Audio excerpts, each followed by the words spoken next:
Ağdamda çox ildırım sürəti ilə iş gedir. Köçə hazırlıq görülür.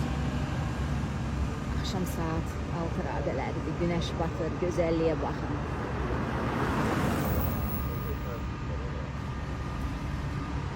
Bax bu binalar ilk sakinlərini qarşılamağa hazırlaşır.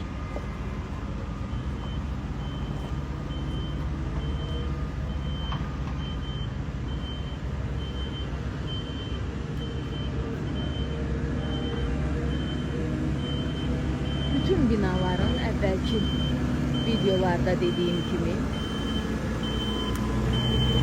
bütün binaların altı obyekti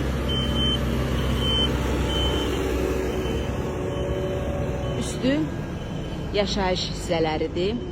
5 mərtəbəlidir, bax görürsünüz. Artıq binaların qabağındakı yolu hamarlayırlar. Yəqin ki bir neçə günə bura asfalt da salınacaq.